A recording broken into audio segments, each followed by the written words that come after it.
The political issue here is also a malady we've refused to solve. We are a country that does not talk to each other. We are a country that assumes political leanings are an enmity. And number three, we have never addressed the issue of how often political losers, and I'm calling them losers, feel election after election. It is something even the president himself, his first letter to parliament, addressed. There is also an issue of those who lose elections, and I'm not talking about Raila, I'm talking about everyone who votes for him, feeling like they are second-rate citizens in this country. Because of loss or because the second in command has said? No, because there's also communication from everyone in that sense.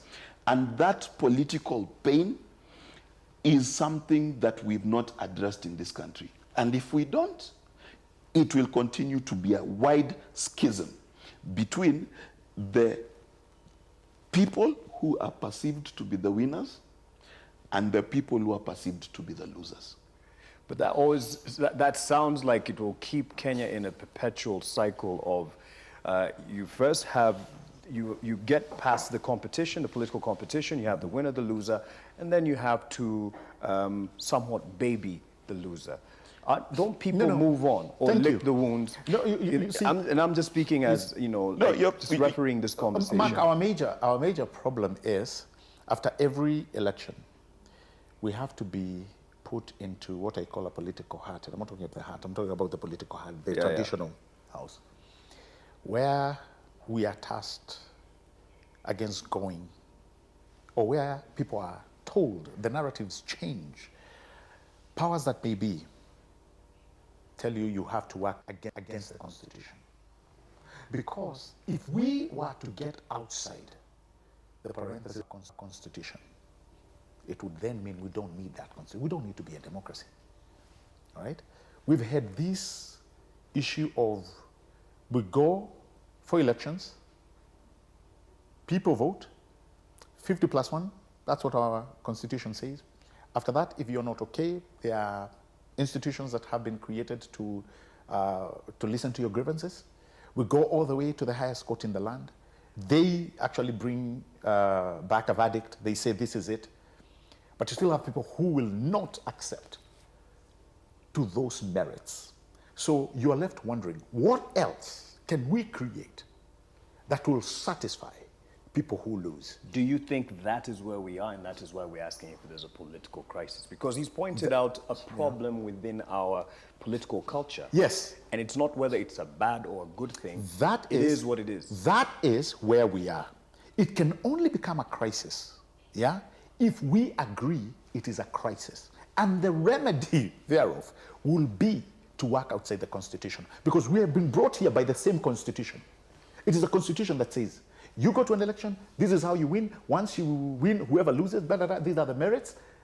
These are the areas you need to satisfy. You've satisfied everything. Go into the Supreme Court. The Supreme Court has come unanimously and said, no, what you're giving us is hot here. This is the person who won. And he is validly elected. But you say, no. He is not validly elected. He There was theft. Oh, no. Oh, there was whistleblower. You see, it is an environment which we have created away from the Constitution. Now, here you have a president who swore to protect the Constitution. In fact, that's why the whole ceremony of swearing in is. We are witnessing you say, I will uphold I will and at the end of the day, I will protect the Constitution. And then after that, you said, we don't recognize your legitimacy based on what a whistleblower said, not because of the evidence they are inducing or they induced in court. So the crisis we may be having is created if we have one. All right? Maandamano to me is not a crisis, if that's what you're directing us to. That's not a crisis. That is somebody engineering anarchy. And it has to be called out as such. Period. Let me reiterate my point.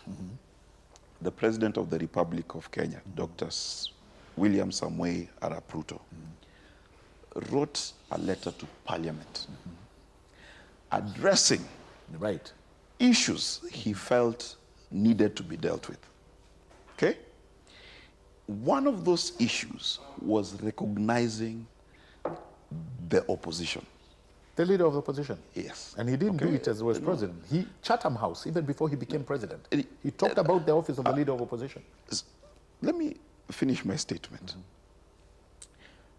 Before this new constitution, what used to happen is the people who lost an election, including Uhuru Kenyatta, Mwai Kibaki himself, and many others before them, you would find them in parliament with a shadow cabinet holding the government to account.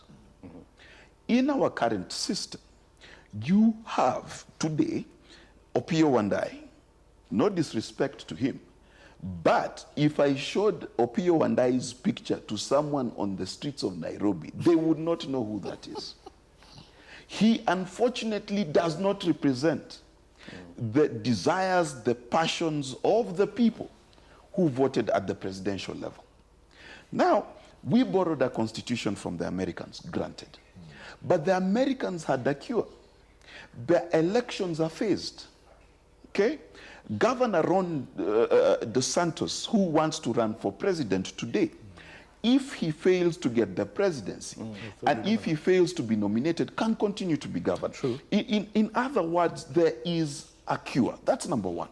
Because one of the things we must understand is we must create a vent, a political release for the people, and I'm not talking about the leaders, for the people who feel like their representatives do not have the wherewithal in the instruments of how we govern our country to be able to not even articulate their issues. That is number one. Number two, we also need to reduce the government's ability to buy our legislators.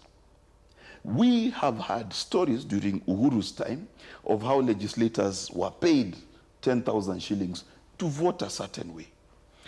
If we do not create a strong opposition that then the people feel, because our country seems to have elections that are 49, 48, 52, 51.